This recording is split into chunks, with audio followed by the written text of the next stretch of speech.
It's just past 6 o'clock, so we'll go ahead and get started. And if anyone shows up late, I'll just make sure to get them into the chat room. So if I seem a little distracted, that's probably what I'm doing. I am super informal. So if there's any point where you're like, Taylor, I have a comment, I have a story about a specific plant or animal that we're talking about tonight, feel free to unmute yourself and then say it out loud in the chat, or say it out loud or go ahead and put it in the chat.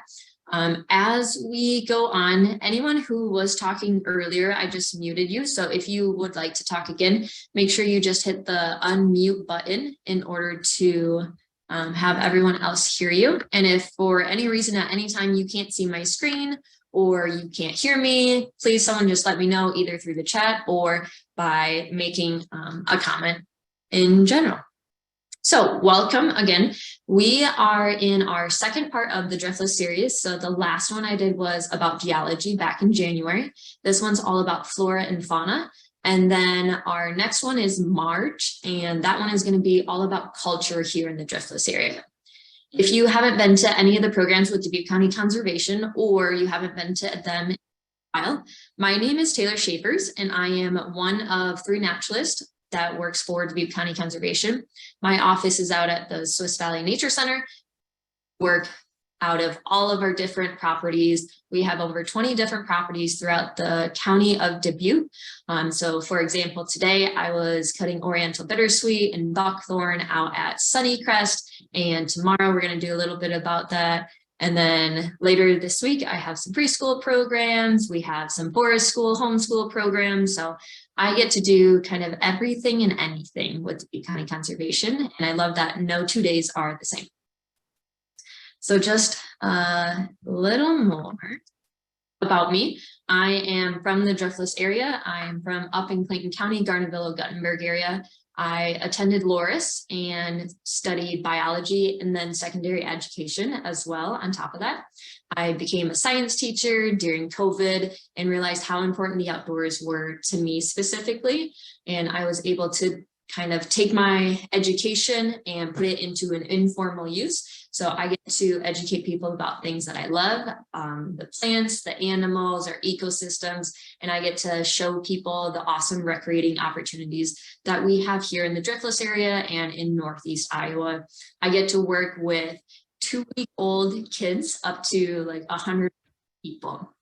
So for example, I just did a snowshoe hike and some mom brought her 2-week-old baby. So it was really cool to be able to reach someone who was that young.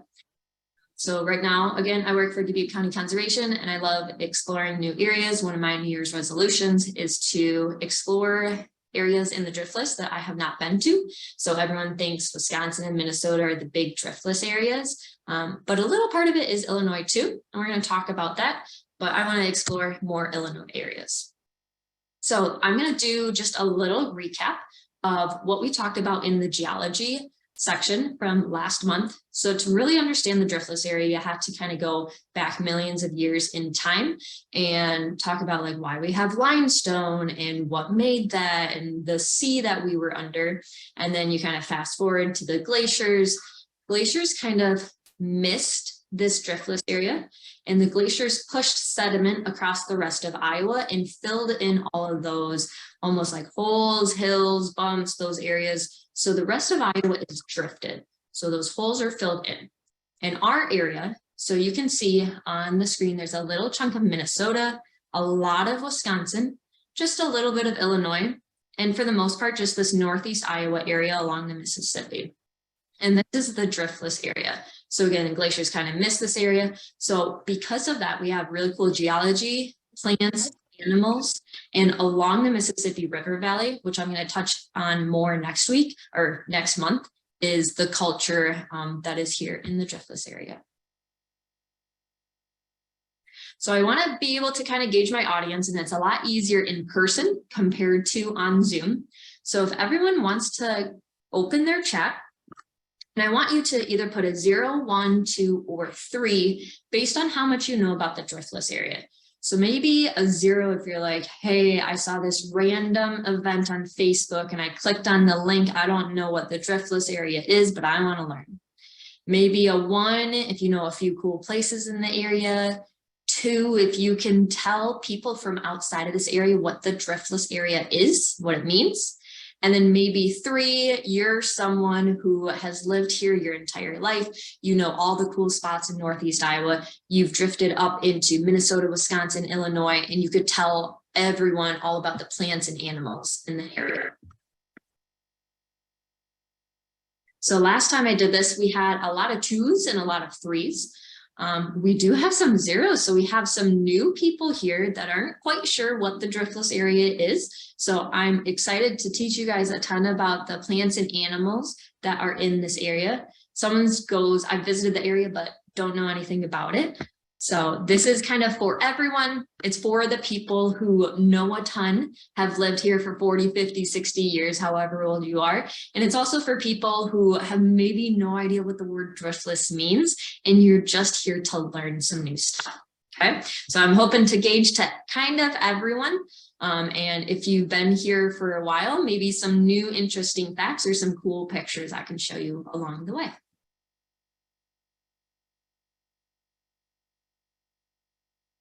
So again, if we kind of take Iowa as a whole state and kind of push that out of the way, this is what the Driftless area would look like.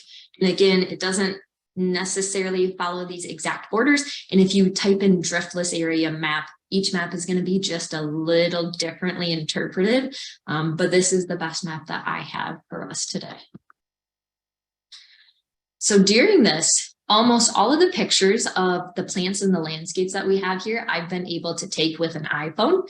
So they're not the best quality pictures, but they are some pretty cool pictures that show what this area is about. So I guess I should explain up here. This one is up in the Decorah area. If you see the river down below, that is the Upper Iowa River. And here is some butterfly milkweed, not necessarily just plants in the Driftless area, but a really cool one that we do have. This is out at the Swiss Valley Nature Center, and this is an entire grove of skunk cabbage when it starts leafing out, and I'm going to show you some other really cool pictures of that too. And then this is more of an aerial photo. So if you have never been to Pullman Prairie up near Durango area, it is one of our smallest areas. It's only about 40-ish acres. It's got a 1-track trail. It's not mowed. It's weed whipped maybe 3 times a year, once a month during the summer. But it's got some really cool remnant or bluff prairies, hilltop prairies, goat prairies, whatever you want to call them. So as we get started, again, I'm not going to talk just specifically about animals and plants that you can only find here in the Driftless area. There are a few of those, but I'm going to talk about some animals that you don't just commonly see everywhere, and some plants that you don't commonly see everywhere. So what we're going to start with first is the hilltop prairie. Some people call them goat prairies, remnant prairies, short grass prairies, bluff prairies. They go by all of those different synonyms. I usually like to say goat prairies because it's really simple to say, and they're super steep, so it's easy for a goat to get around, for example. So it's kind of a nickname. But the basics of a prairie, or whatever you want to call it, is the soil up there is super, it's going to be kind of rocky and pretty sandy soil. And most of the prairies that you're going to find on these bluffs are going to be south, and they're going to be west facing for the most part. So in Wisconsin, let me mute someone. If you just joined, if you could mute yourself, that would be awesome. So I don't have to find you and everyone else. Thank you. So you're going to find a lot more of these bluff hilltop prairies over in Wisconsin, because if you go up the Mississippi River, you can see that the bluffs on that side of the Mississippi are west facing already, whereas the bluffs on the Iowa side of the Mississippi River are facing east. So there's going to be a lot more hilltop prairies over in Wisconsin.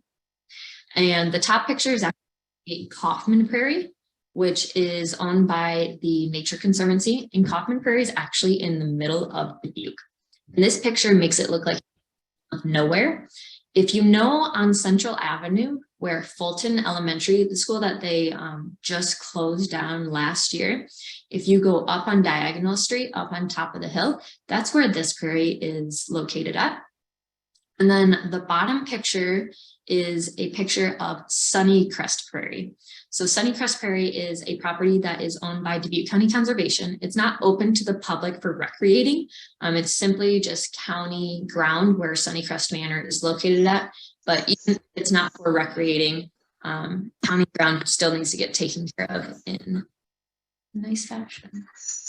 Give me 1 second. Okay.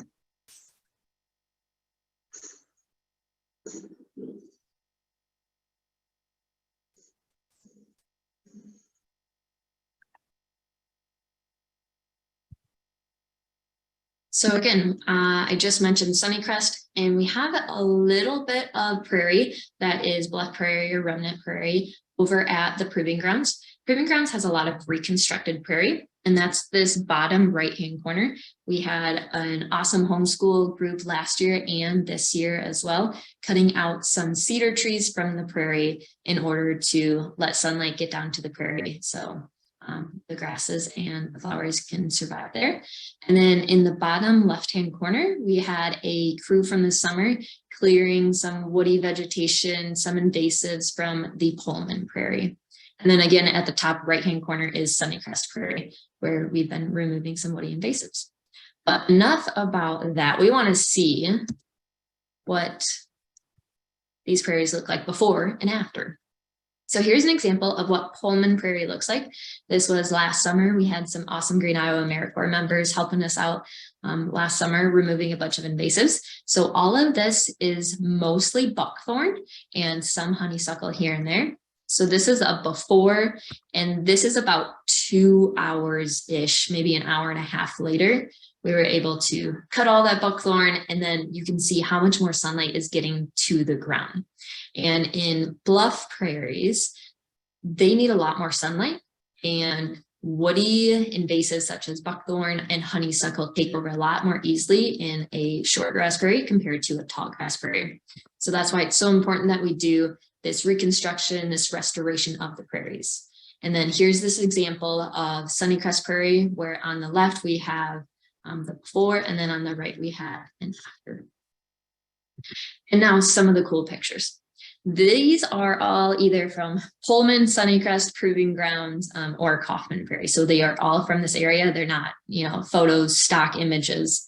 This one is called Cylindrical Blazing Star. There's a few different types of blazing stars in our area and just blazing stars in prairies. So some of them grow really well in tall grass prairies. Cylindrical Blazing Star, though, grows really well in short grass prairies. And I just had a question in the chat. It says, do goat prairies require controlled burns to be maintained? And that's kind of like a maybe, maybe not. So in the past, maybe not, but now with how much people are doing in our area, how many cedars there are, we actually just burned Pullman Prairie this fall going into winter. So maybe historically in the past, the remnant prairies weren't burned. We know a lot of information from Native Americans in the past of how tall grass prairies were burned in order to help rejuvenate the soil, put the nutrients back in, and help specific species grow better. So we haven't burned the short grass prairies in a while.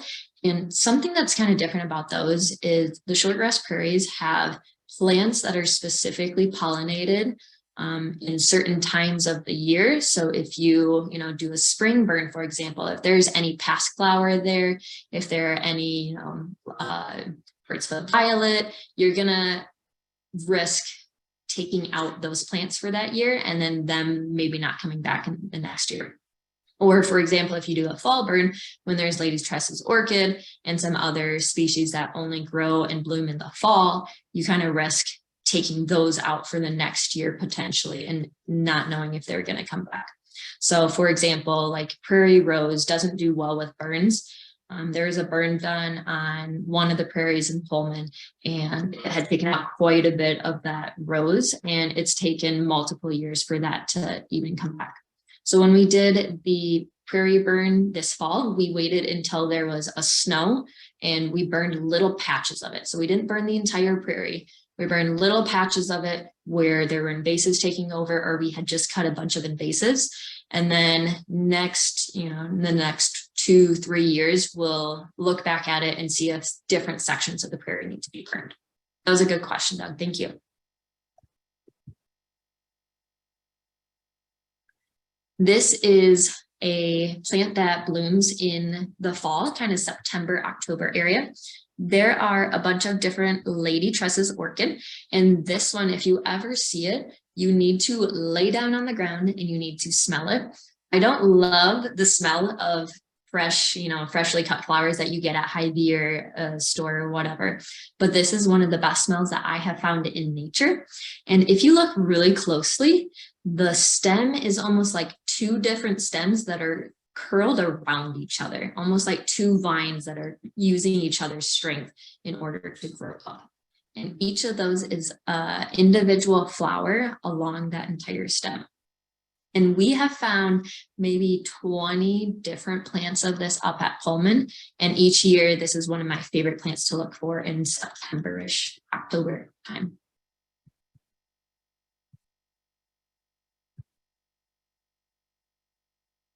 Lead plant is something that also doesn't grow well in tall grass prairies. And lead plant gets the name because if you know anything about Dubuque, you know a little bit about Julian Dubuque, the mines of Spain, looking for lead and mining for lead. So lead plants were near a lot of places where people were mining for lead. And it was an easy name for someone who's never been here to call it lead plant. And if you were to look at lead plants super closely, when you look at a big, you just kind of see that the lead plant is purple, but as you go in closer, oranges. So there's a lot of contrasting. So pollinators are really attracted to this plant. And it's almost kind of bushy. It's got this really woody stem and it's like a bush. If you ever go to the Swiss Valley Nature Center and you go on like the west side of the Nature Center, there's this massive lead plant that's probably bigger than I am, probably 3 times as big as me. And it's the biggest one I've ever seen in my life. So check that out this summer. This one's called Virginia Mountain Mint. There's a bunch of different types of mints in this area. Obviously, if it's Virginia Mountain Mint, it's found kind of east of this area. It's not just found in the Driftless area, but a really cool one. So if you take those leaves, and we used to do this during one of the internships I had a few years ago during the summer, when it's, a really hot day, and mint, when you have something like peppermint or you have like, it doesn't quite like taste cold, it feels cold, sort of. So we would take the leaves from this and we would crush them up in our teeth and we would chew on it almost like peppermint gum. And it was a cool kind of snack. I've never eaten the leaves, so I don't suggest that, but it is a really cool snack to almost have like chewing gum, for example. And this one's got a pretty little white flower on it. And they like to grow in patches. From my experience, when we had cut a bunch of stuff at Sunnycrest, mountain mint was one of the first things to pop up underneath all of the buckthorn that we had cut out the previous spring. So it's really easy to come back. This one's not necessarily just in, those shortgrass bluff prairies, but it is a really cool one. This is called purple prairie clover. I've seen a few of these that are white, kind of like being albino animal, but there's a different word for the plants of having that. And with this in the tall grass prairie, they look itty bitty, but in a short grass prairie, they look like one of the biggest flowers out there. So it's a really cool contrast. And a lot of the species that we have in these short grass prairies are going to be a lot of purples. They're going to be a lot of the plants that come up right away in the spring. This is another one that can grow in tall grass prairies, but does really well in the short grass prairies. This is called Indian plantain, and it kind of likes a little bit of the wetter areas in these prairies. So for example, at Sunnycrest and Kaufman and Pullman, they almost like to gather in these kind of grooves or these draws in the prairie where there's a little more moisture. The moisture stays there a little longer compared to at the top of the prairie. And these ones get about 4 feet tall. So this is one of the biggest plants in the shortgrass prairie. So I just had a question. So like, as I talk about all these plants, Can I mention which ones are edible? I can mention the ones that I know are edible and I have tried out. I know that there have been others who have tried Indian plantain, almost thinking that it's like the plantain that's similar to a banana, but it's not really the same. It's a completely different type of plant. I don't know how Indian plantain is prepared though. That's a good question.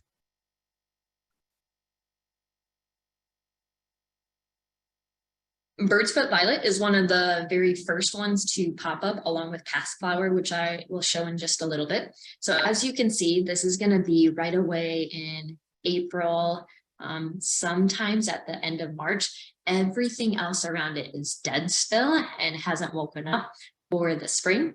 And these ones are itty bitty. You could probably fit this in the palm of your hand. This is my all-time favorite, and I'm glad that I could take a picture of this one. So passiflower is really well known to be the very first flower to come up in the spring, and it has this really short window. So it pops up, it blooms for maybe a week, maybe 2 weeks, and you can still see the dried up petals of it, but it's one of the softest, fuzziest flowers. They usually either grow as a single flower or maybe up to 3 in a clump in a little area.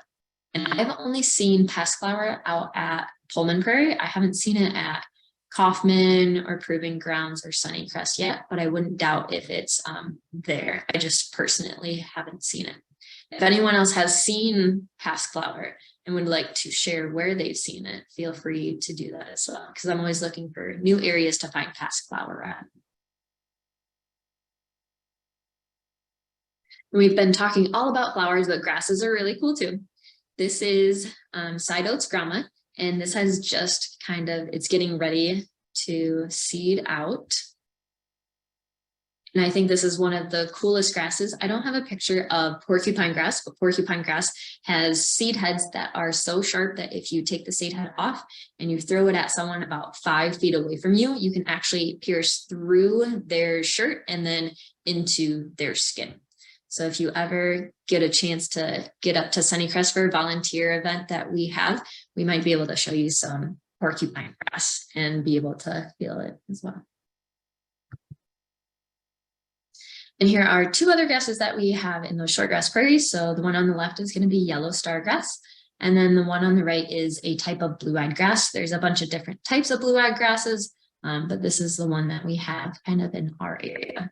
And they're going to be itty bitty. They're maybe going to be 5 inches off the ground. So you really have to be on the lookout for most of these plants that we're talking about today. So on the right-hand side is the view from Kaufman Prairie. So where I had the picture earlier was facing the other way. And in this, you can see that Kaufman Prairie is right in the middle of the city of Dubuque. So again, it's going to be kind of like Kaufman Avenue, Central, and then up on the hilltop right there. These are 2 different types of puccoons. The one on the left is hoary puccoon and the one on the right is fringed puccoon. And when these bloom, last year, the hoary puccoon was blooming everywhere. I don't know if I had just started noticing it or if it just had a really good year, really good conditions, but I felt like it was just a carpet of hoary puccoon, like from back in the 70s. And it's definitely an orange that you don't see a lot in nature. So that was a really cool experience for us.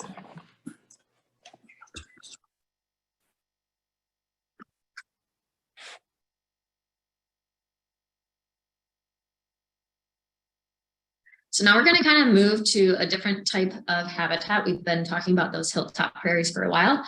Now we're going to move on to bogs, wetlands, hanging bogs, fens, marshy areas. They all are different types of wetlands. So we're going to talk about bogs specifically.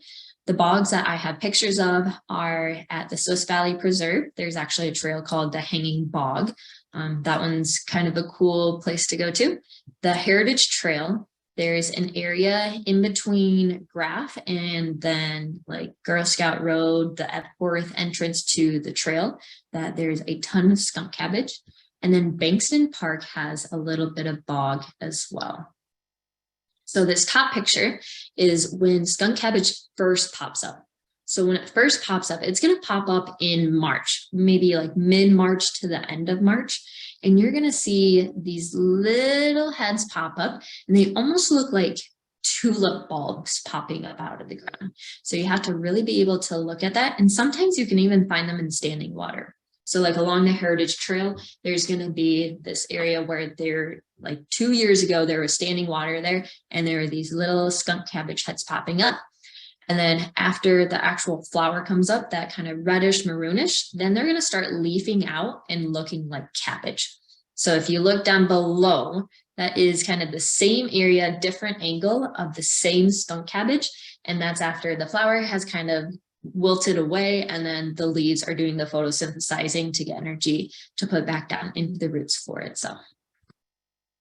And this is going to be a close-up of what the skunk cabbage looks like. So again, the flower is going to be kind of that maroonish, and on the inside, it has this really bad smell. It doesn't quite smell like skunk. It almost, not quite like rotting meat either. Some people think that it smells like rotting meat. I don't think it's quite that bad.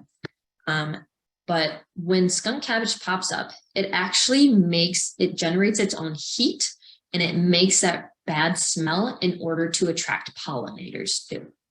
And then Doug in the chat just said, doesn't skunk cabbage produce its own heat to help it emerge even through the snow? Yeah, so some years you'll see the skunk cabbage popping up through the snow. This year, I wasn't able to see it through the snow. There wasn't quite enough snow for that. But yeah, skunk cabbage is known for popping up in the snow when there's not even, light to it yet. Here's another good one that is found in bogs. This is a picture of over at Swiss Valley. So over at Swiss Valley, if you come in on kind of the Nolan access side, which is on the west side of Swiss Valley, you take Nolan Lane down to that access. There is some marsh marigold on that side in that little prairie. And marsh marigold is like a carpet of yellow and green. If you go over to Bankston Park and you go off trail just a little bit, on the south side of the Little Maquoketa River, and there's tons of marsh marigold there. They really like those wet areas, but the wet areas need to be well drained. Like there's constantly new water coming through it. It's not like a wetland down by the Mississippi where it's just flooded with water constantly and just the same water all the time. And now I'm going to go into more of like spring ephemerals. So these aren't necessarily just to the Driftless area, but these are really cool things that we have for a very short amount of time. So the spring ephemerals that I'm going to show you in just a little bit are all in wooded areas, and the word ephemeral just means like it is really short lasting. So it's one of the first spring flowers to pop up, and it's one of the first ones to go away. So you see them for a few weeks and they're gone. So unlike the tall grass prairie, you see a plant for weeks and weeks and weeks, and it's awesome to look at and go back over and over and over. These plants are going to pop up and they're going to go away right away.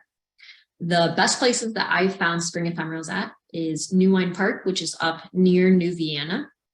It is a campground park, but also has some really cool hiking trails.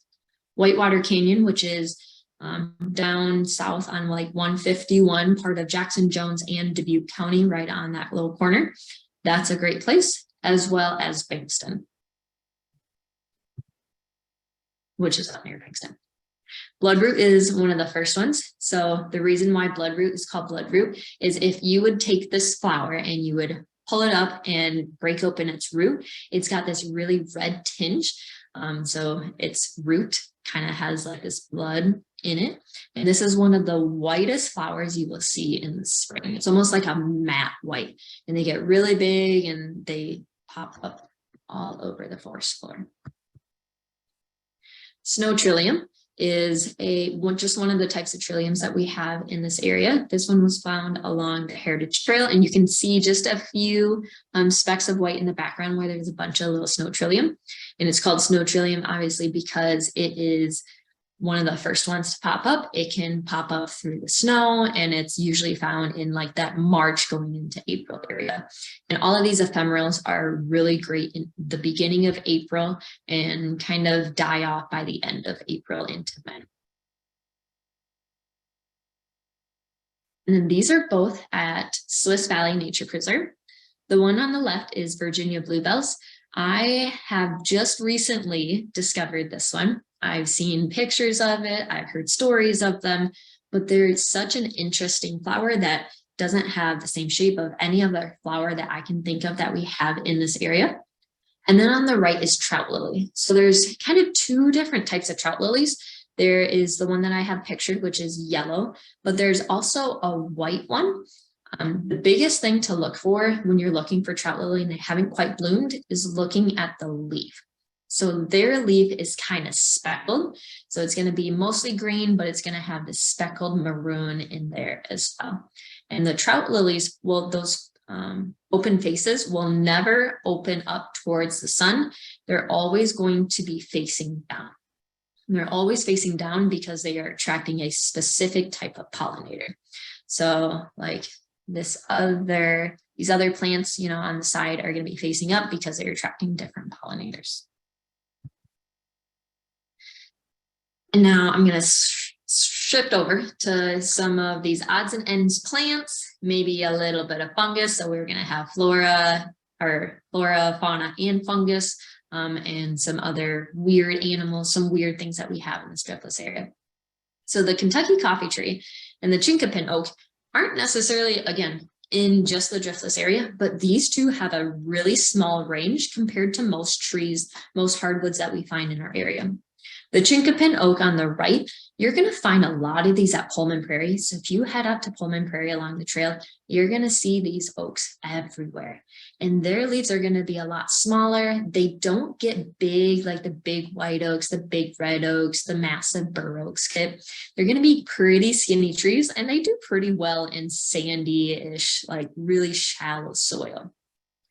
The Kentucky coffee tree on the left-hand side, there's not a ton of coffee trees down in Kentucky. It's just in little parts of it. But with Kentucky coffee trees, and I'm going to touch more on this in the next session when we talk about culture, but Kentucky coffee trees are known to be historically tied to Native Americans. So Native Americans would use Kentucky coffee beans for, you know, an assortment of things. They were used for jewelry. I've heard that they have been used for like a tic-tac-toe game. You can carve into it. You can do like a dice game. And lots of Native Americans have taken those seeds with them.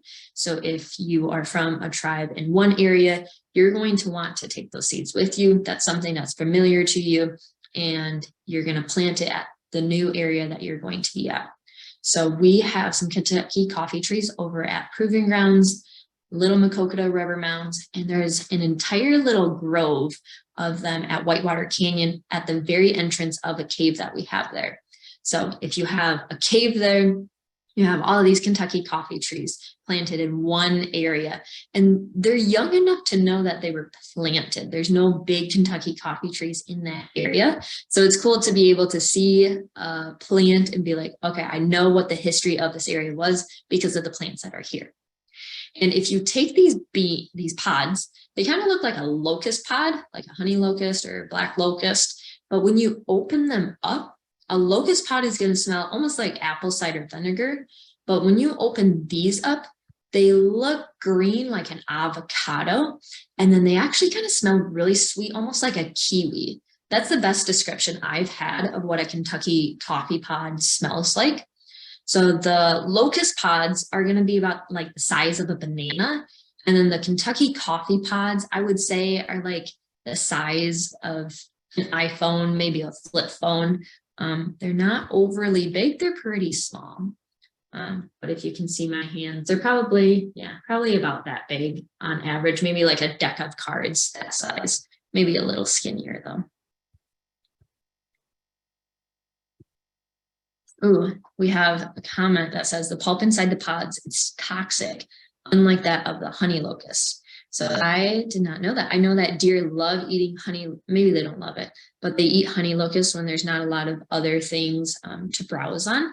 So I wonder if there are any animals that kind of eat those Kentucky coffee tree pods or not. But they do smell really sweet. Again, I have not eaten them. I have not tried them. I do not endorse them.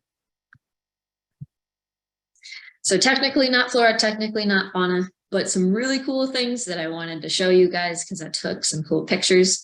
The one on the right is pretty famous, the morel mushroom. We constantly see people in the spring, you know, looking for morels, calling the Swiss Valley Nature Center and saying, hey, is there anyone that, you know, has found them? Where do you suggest we hunt? And we're not going to give out any secrets, but we can suggest some pretty cool areas, maybe just not the Swiss Valley Nature Preserve. And then the one on the left is a cedar apple rust. So in order to have this rust, which is a fungus, you have to have cedar trees, which we have the eastern red cedar. It's technically a juniper and not a cedar tree, but technicalities. So there is also some sort of apple tree. So there's maybe, you know, there's cherries and pears and apples, and they're all in this similar family of trees. So you just have to have one of those different types. And then when those spores kind of come together and there's this fungus, it creates a cedar apple rust. So if you look on cedar trees, there's going to be this little orange ball, and it's kind of hard until there's this fruiting body. So this fruiting body almost looks like there's jello or jelly coming out of it. And it is one of the goofiest looking things, especially when you first see it and you have no idea what this is. So this one is at Proving Grounds. Proving Grounds has quite a few of them. If you hike up and go to the right and go where the remnant prairie is up there. Okay, I have just a few more things on here. We're going to go into some animals, and then we will open it up for any questions, comments, concerns, that kind of thing, or any discussion at the end. So last time I talked about algific talus slopes and how they're created. For this one, I'm going to summarize it as quickly as possible. But at Bankston Park, for example, we have some algific talus slopes, and it's basically this hillside at Bankston that has this mini cave right here. And during the summer, warm air is sucked down into it. There's ice left over from the winter before. That air gets super cooled and actually goes and flows out of the side of the hill. And then in these little vents is what they're called, are microclimates. So those microclimates can be 40 degrees on one of the hottest days in the summer. And then vice versa in the winter, during this, cool air is drawn into it, and then it flows over the water that has melted there and it turns it into ice. So there's just this constant cycle of the water turning into ice, and then the air being cooled or being warm in there. But in these little vents, right here are these microclimates, and those microclimates make it easy for two specific types of species to be able to survive there. So these two species are the Pleistocene snail and northern monkshood. So on the right-hand side, these are both images of Pleistocene snail. This top one is zoomed way in, so you can like see the moss right there. This snail, in size reference, that's what it looks like in someone's palm. So in order to see a Pleistocene snail, you have to know what you are looking for. And Pleistocene snails are from the Pleistocene era, and that's when there's ice ages around, there's glaciers, that kind of thing. So Pleistocene snails are only found in the Driftless area. They are not found anywhere else in the entire world. Okay. Northern monkshood can be found in other areas, but it's not found anywhere else in Iowa. It's not found, you know, other places in Illinois. It's only found in this Driftless area within the Midwest. You can find some out in like New York, and you can find a different species out in Montana, but those are kind of colder climates as well. So again, the key to this is that the Pleistocene snail and the northern monkshood have to have those really cold climates year round in order to survive. So if you go over to Bankston Park, there is adjacent property that is actually owned by the U.S. Fish and Wildlife Service that is not open to the public, and there's a lot of algific talus slopes over there. So the Pleistocene snail is found over there, and Pleistocene snail is an endangered species, so they want to be able to reconstruct and just set aside, preserve the areas that the Pleistocene snail is found at. I personally haven't seen a Pleistocene snail and known that I've seen it. And I haven't seen northern monkshood as well, but we do know that they are in the Bankston area again, they have some protected land on the side that's not open to the public. It's owned by U.S. Fish and Wildlife Service, so not owned by Dubuque County Conservation. Now some odds and ends animals, because I took a ton of time for plants. I'm a big fan of plants because they don't move and come back to the same spot over and over again and see the same thing. So in our area, because of the driftless area, we have really cold and clear water streams here. So trout are able to survive in streams here in Northeast Iowa. And maybe if you go towards Des Moines, they're not able to survive in streams there. Our streams are also spring fed, which is kind of unique in this specific area. We have 3 different types of trout that you can find, but only one of them is actually native and from this area. So the brook trout, the one on the top, is native to the area. And then the brown trout and rainbow trout are introduced by people. They're not necessarily invasive. They haven't completely taken over at all, but the DNR does stock some brown trout and some rainbow trout. And I know currently that the DNR is looking at getting some native brook trout back into our streams and stocking those. There are some, I think it's South Pine Creek, which is the place that has a really good brook trout population, and they are trying to reproduce brook trout in the hatchery. I don't know if they've quite put them into streams in different areas throughout Northeast Iowa, but it's a work in progress. So when you catch a trout, they're not going to be as colorful as this picture, for example. So the big things that kind of help me with this is the rainbow trout has this really big dark red line right down the middle of its body. So if it doesn't have the red line, I move on to the next thing. So the rainbow trout has again, that big red line. And brook trout and brown trout look really similar. In this picture, the brook trout looks like it's got a really orange belly, but in real life, the brook and brown, the orange kind of looks similar. What I look for is on the brook trout, if you look at the very top, it almost has like a tiger pattern, and it's not quite perfect little dots.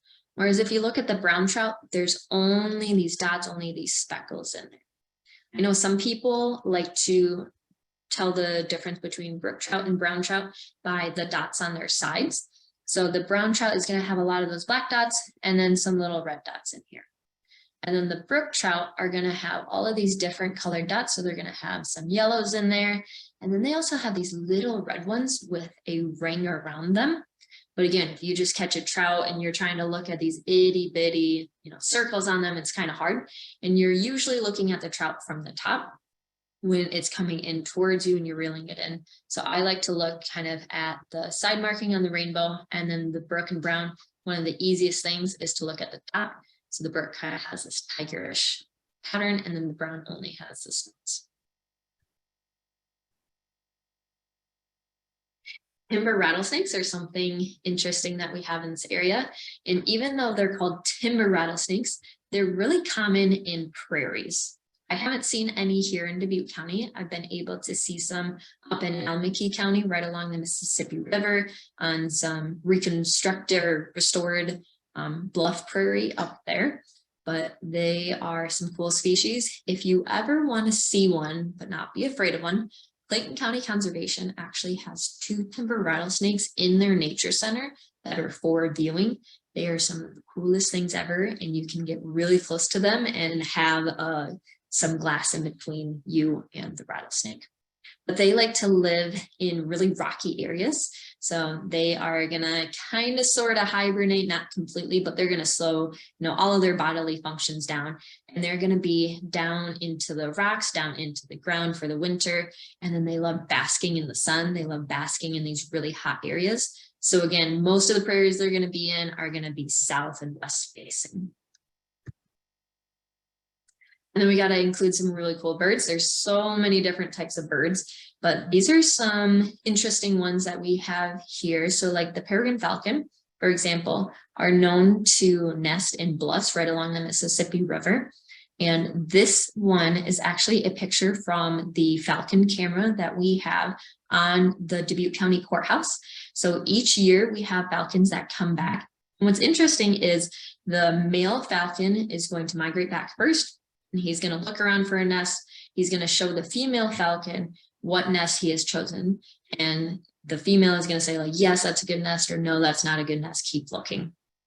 And I think for the last 4 or 5, maybe 6 years, the same pair of peregrine falcons, the male and female, have come back to the same nest. And the reason why there's a nest there in the first place is because it's high, it's secluded, but there had been issues of the little eggs rolling off and dropping and cracking open. So there is this box that is constructed around it. And then there are little rocks that are put into there. So it's a safe place for the birds to be able to hatch and the eggs not to roll off.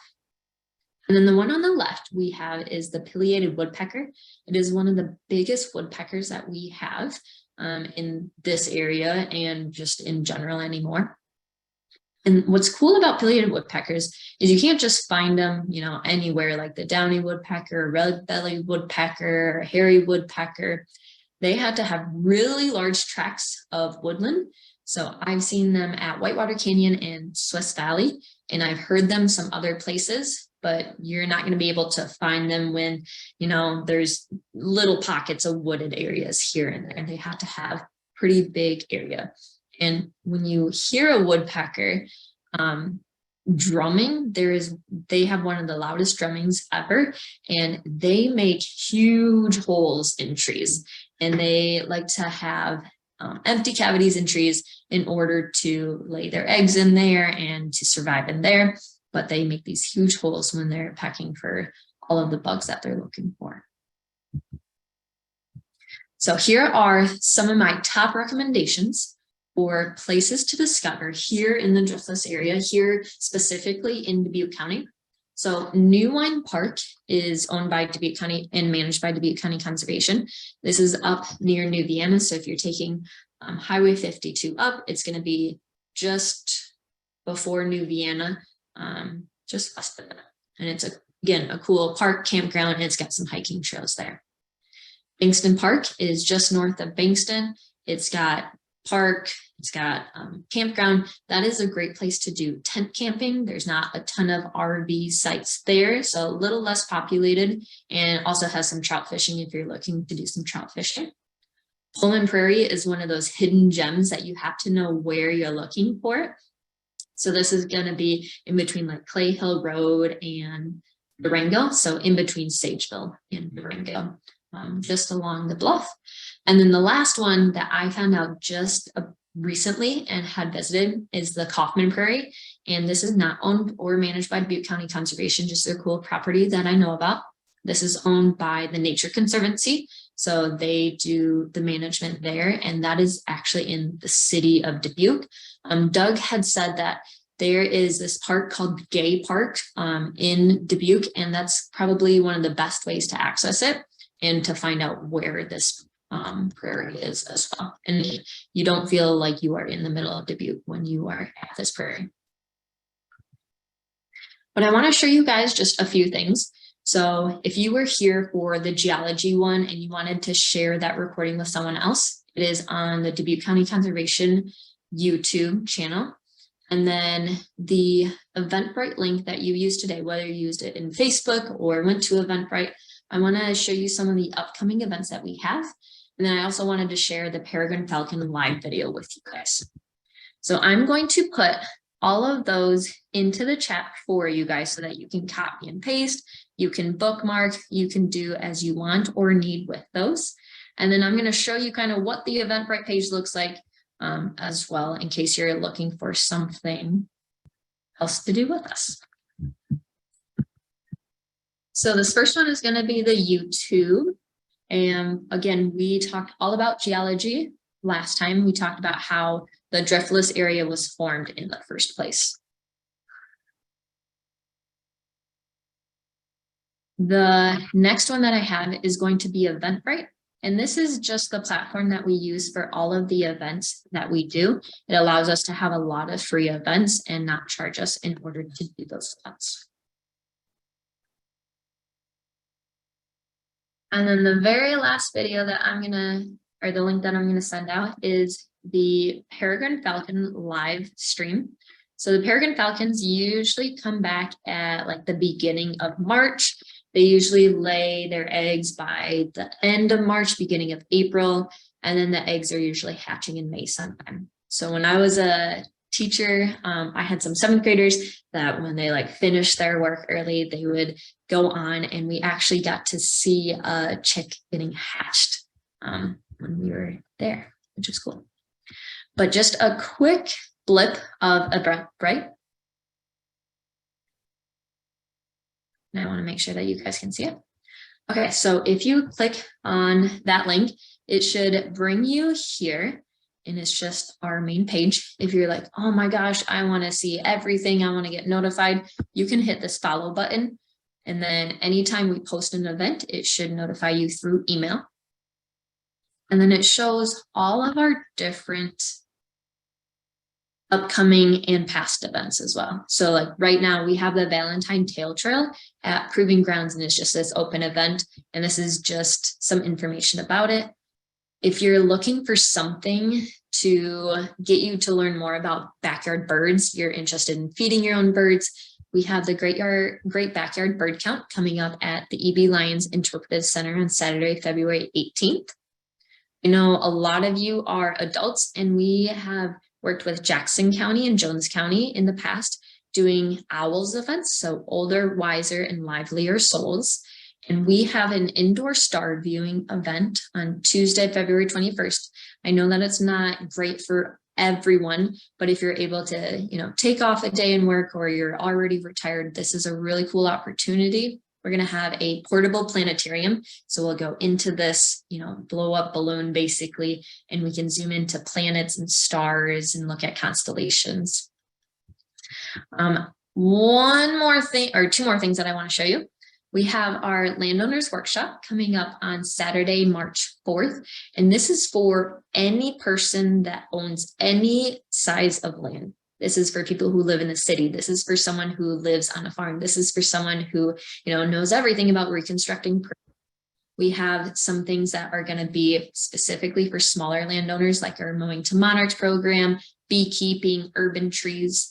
And then we also have stuff for larger landowners. So we have someone from Iowa Natural Heritage Foundation talking about what you can do to protect your land in the future. We have Doug Duran, and he's going to talk about how to get hunters on your land and get conservation stuff done on your land. And then our last one is going to be about how to control species and what has worked well for Dubuque County conservation.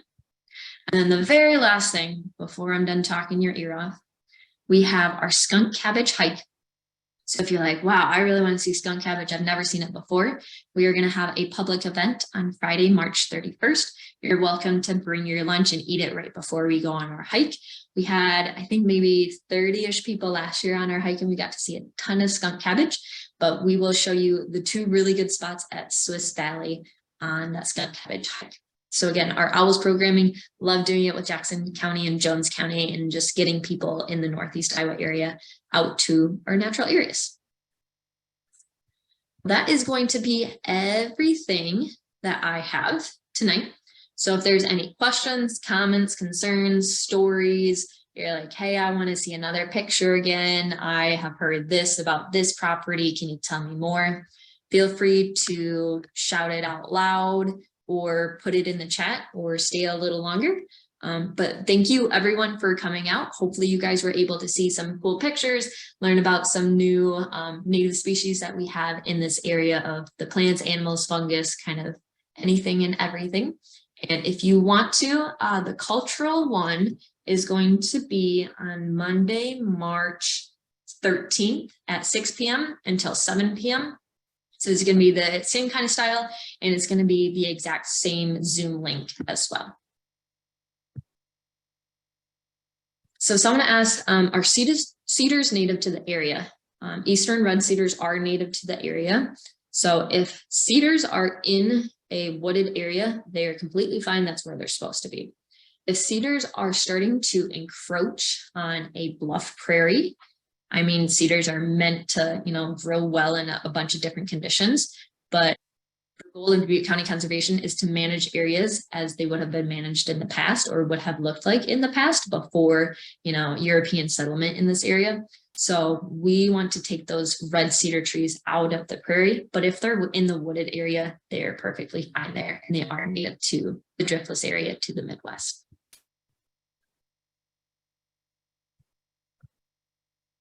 All right, see if anything else.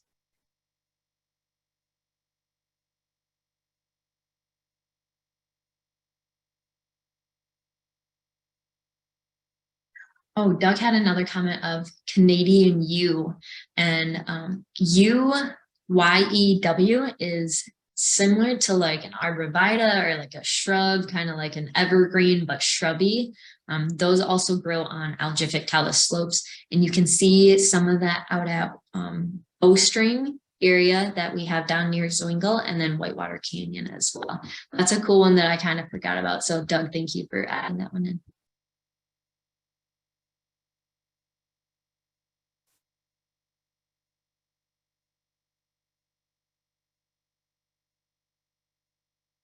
But again, if you have any questions, feel free to put them in the chat. Otherwise, feel free to shout them out. Otherwise, if you need to go, feel free to go as well.